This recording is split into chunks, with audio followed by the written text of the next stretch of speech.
जय जय श्री राधे श्री वल्लभाधीश की जय.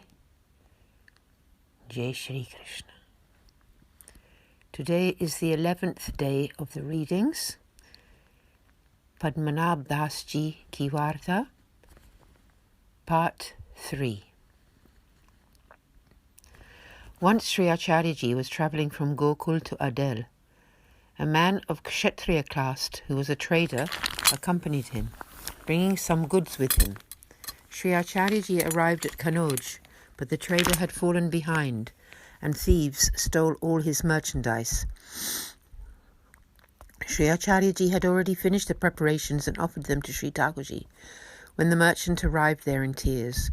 He asked Padmanabh Das what Sri Acharya Ji was doing. Padmanabh Das replied that he would by now be taking his prasad. The merchant told him about his stuff being stolen. Padmanabh Das did not want to have Sri Acharya Ji's prasad interrupted, so he pulled the man outside and asked the full amount of his loss. Then Padmanabh Das pulled into a shop where the owner knew him very well and asked him to give the exact amount of money to the trader to cover his losses. The shopkeeper did not demand it, but Padmanabh Das insisted on writing him an IOU, and on top of that promised to give the shopkeeper his very dharma if he could not repay the loan. The merchant took this money and went home. Sri Acharya Ji asked Padmanabh Das where he had been, and he just said he had been busy for a little while. But Sri Acharya Ji knew what had happened. He asked him whether he thought that they had some obligation to repay the merchant, and added that it had not been necessary to put himself into debt for that merchant's sake. Padmanabh Das replied that he would pay off the debt very soon, but that if he had not done what he had, then Sri Acharya Ji's mealtime would have been seriously delayed, which would have destroyed his life's purpose.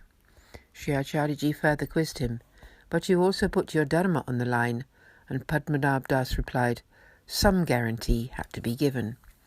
Sri Acharya Ji returned to Adel, and Padmanabh Das went to a local king and fulfilled his wish to hear some religious discourses.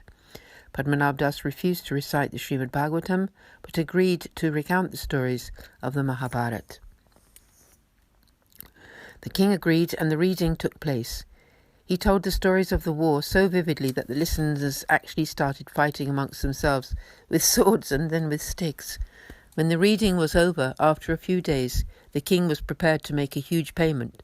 Padmanabh Das, however, refused to accept such a large amount of money, and only took as much as he owed, and soon paid back the lender. This is how great Padmanabh Das was. Bhav Prakash, the inner meaning. The merchant thought that whilst he had lost all his goods, why was Sri Acharya Ji having prasad? After all, a compassionate person would sort out another's grief before eating. And Sri Mahaprabhuji questioned why Padmanabh Das had taken a loan in order to help the merchant, who had after all fallen behind on the journey, and thus been vulnerable to attack. It was not good to have a loan, he taught, because there is no relying on the body, and then it would not be good to die with a loan hanging over one's head. But Padmanabh Das replied that if Sri Acharya Ji had heard the merchant crying, he would have had to delay his taking of prasad by at least 2 hours. This would constitute the wasting of Padmanabh Das's whole life purpose, for, as he reasoned, the Guru should never have to suffer any kind of trouble whilst a good servant is around. His reckoning was that his whole personal path of righteousness, his swadharma, would have been thus ruined. The debt was nothing compared to this situation. He would soon pay it off. And, he said, what power can time have over Sri Acharya Ji's divine power of grace? The debt could not trouble him. Such was his faith.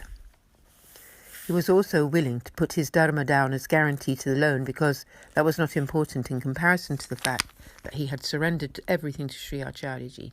His worldly dharma could only bring him the meagre temporary fruits of heaven, whereas he had now embraced the graceful path of devotion. He was willing to give up everything for Sri Acharyaji. His righteous path was nothing to him compared to Sri Acharyaji's happiness. Also, he was very happy to have given the money to the merchant, because the latter would now happily praise Sri Mahaprabhuji and his entourage, instead of bad-mouthing them all over the place and comparing Sri Acharyaji's behaviour to that of a worldly king. Padmanabh Das considered that the whole incident was a test of his own steadfast faith. Padmanabh Das did not accept the excess money that the king was willing to give him, because he had embraced the way of life of not earning money through work. He knew that it was not proper to accept money in return for telling the Lord's stories. Whatever he did was only for Sri Acharyaji's satisfaction. He had signed away his dharma, but he got it all back. Then he came back home again. Part 4. Padmanabh Das had 2 daughters. The eldest had been married, but her husband died very soon after the marriage. For the younger one, he was hoping to find a Vaishnava boy. He asked around and very soon found an initiated Vaishnava boy who was, however, from a different caste.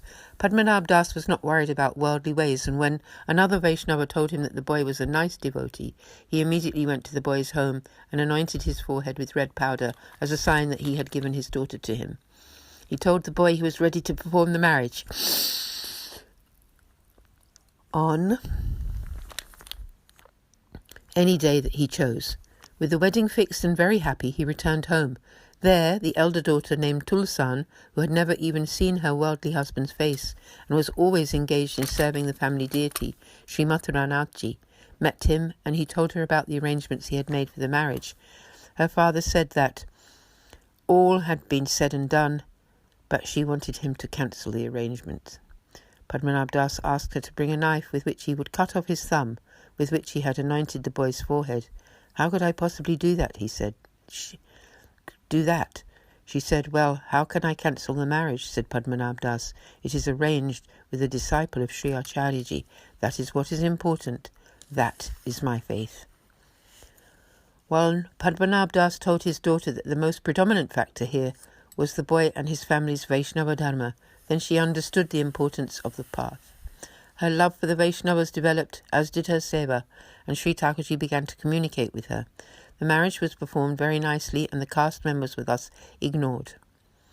The reason is that for a Vaishnava it is love for the Lord that counts. Worldly and scriptural considerations take a back seat. Firm faith in the Lord obliterates all anxiety, and other factors lose their sway. Padmanabh Das was this type of strong and dedicated Vaishnava. We continue with part 5 tomorrow. Shri Vallabhadisha ki jai ho. Jai Jai Shri Radhe. Shri Vallabhadisha ki jai ho. Jai Jai Shri Radhe.